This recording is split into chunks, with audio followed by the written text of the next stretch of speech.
Right guys, and welcome back to Peninsula Painting Projects, and I'm Andy, as you know.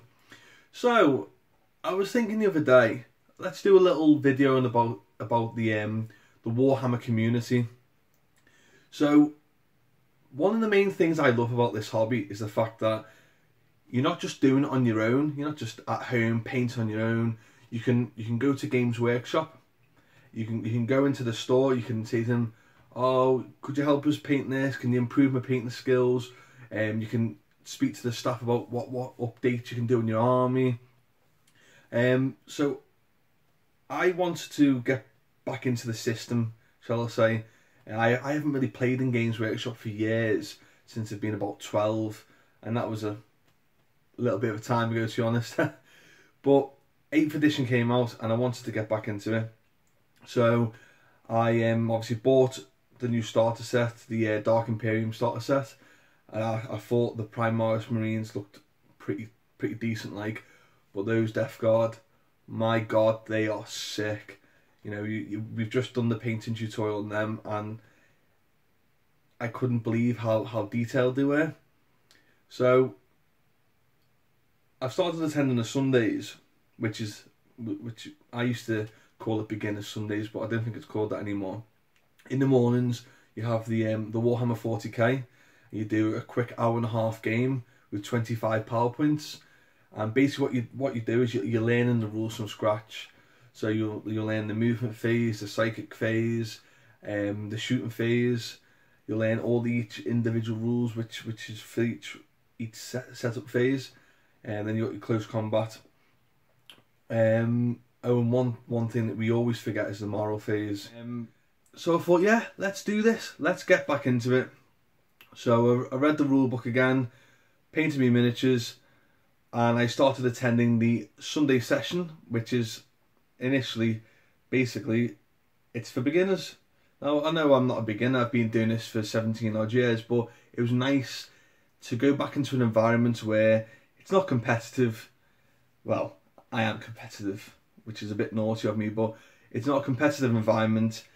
We're all at the same level pretty much. Some people know less than you, so therefore you can help them as well. So then you're getting into the community, you're getting that spirit, you're helping people out, and yeah, you're encouraging other people. And like, for example, there was a young lad the other day, he decided to move his models and then run, but he was in enough distance where he could have shot his pistols at me, and then he could have assaulted me, and he would have took out my whole squad. So I let him make that mistake, and then afterwards I said to him, listen mate, next time, don't do that. You should have shot with your pistols and then assaulted me.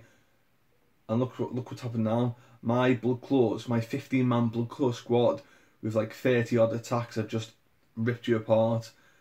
So I'm sure you won't be making that mistake again. But anyway, I'm going on a bit of a tangent.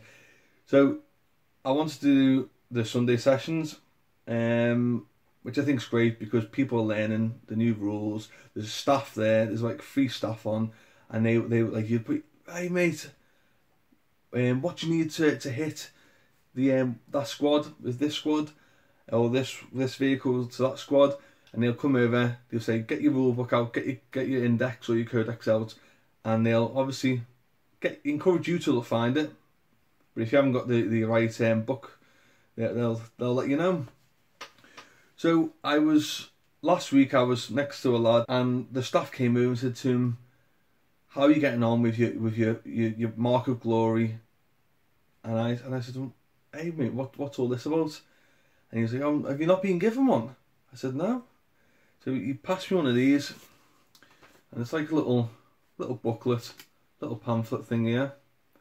And basically it marks your progress. So as a beginner, this is fantastic because, you know, you're setting yourself little goals to complete. And we'll spin the camera around in a sec. You're setting yourself goals, and once you complete it, you go on to the next stage. So I'll turn it over and we have a little bit closer look at this. So here it is, guys. So I don't think it's called Mark of Glory, I think it's called the Citadel Crusader. There's a little bit of information there, basically saying that, you know, your crusade starts now. Your journey starts here. This is for the Warhammer Liverpool store. Yeah, fun is always best shared with friends, so why not bring one along? That's a little shout out to you, Danny. Why didn't you bloody come along, hey mate? Come on, sunshine. Gonna move on. So we got this all laid out here. Nice little picture on the front there of a chaplain and the Smurf Marines, aka Ultramarines. So we'll flip it over here right now. So yes, each stage, if you look at this, we've got obviously buy your miniature and paint it. So you get a little stamp for that. Purchase the rulebook, stamp for that. Purchase your codex, Citadel carrier case, tape measure and dice. Now, obviously, this is also pushing sales, which is also a smart thing as well. But it's encouraging people to do things sort of the right way as well, isn't it? You know, you do need the rulebook to play. You do need the codex to play as well. The carrier case, not so much, but to be fair, Citadel do make the best carrier cases in the hobby and that. Tape measure and dice, well, you get enough dice in the starter sets and a tape measure. With a tape measure, just go to B&Q, go to bloody Home and Bargain and buy yourself a tape measure from there for £2. So the next stage is your plastic miniature stage. Now, obviously it says it there, clip them out, plastic glue, mold line remove and Citadel files.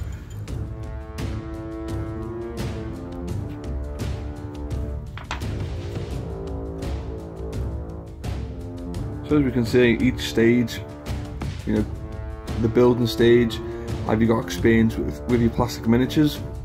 You know, clipping them out, gluing them, removing the mold lines, filing off all the little bits and bobs, resin and metal. Likewise, using super glue rather than plastic glue, otherwise they would not stick.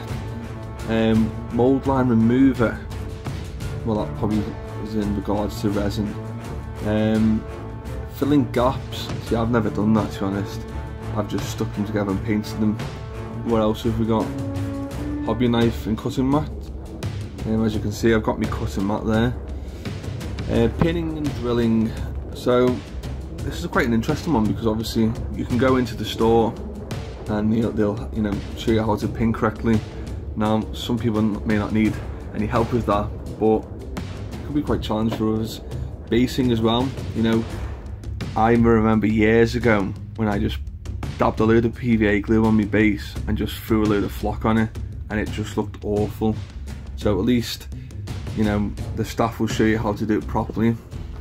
The next stage is your painting. Base painting, shades, dry brush, layer paints, all of which I've done in the past painting tutorial, which is, I think, was pretty decent, to be honest. You know, the models that, the painting quality of the models that I produced. Let's have a little look at one of them now. It's not too bad, that is it? I mean, it's like on the end, that's it.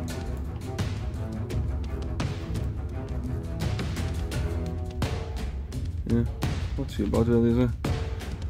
Decent one. It's a lovely model though, isn't it, guys? Anyway, let's get back to this. Scenery. I don't know about that. I'm not really into scenery that much. But obviously, if they can give us a little heads up and teach us it a little bit, I'm all up for that. Glazes and technical paints. As we know, I love my shade paints. I absolutely love them. They are, you know, liquid talent. With these shade paints, they bring out so much talent. You can turn one model that looks like crap into gold, and that's why I love them. Playing. So, learn your basic rules. One leader, one troop, and something cool. Oh, scout. Leader, troop, and a unit from each battlefield role. Battle brother.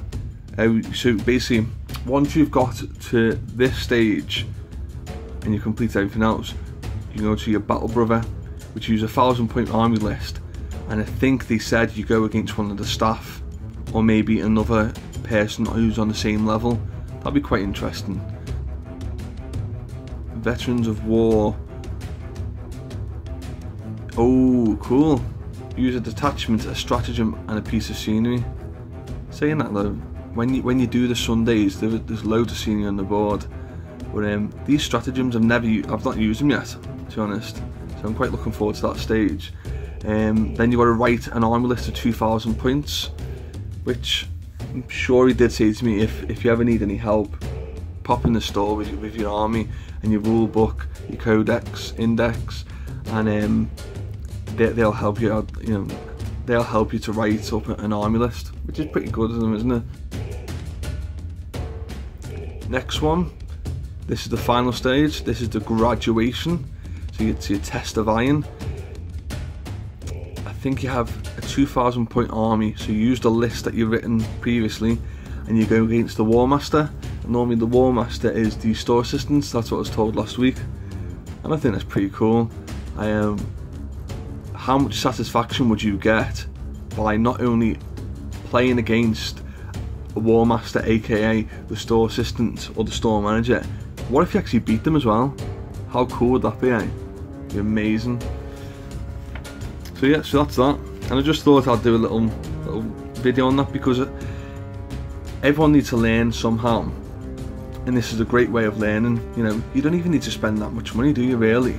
You know, I bought a couple of months ago one of the little paint sets, and you get these little paints in them.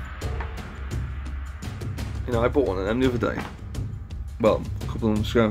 Right guys, if you thought this was helpful, if you thought this was informative, why don't you give us a like, subscribe, and don't forget to comment, and I will see you next time. See you later.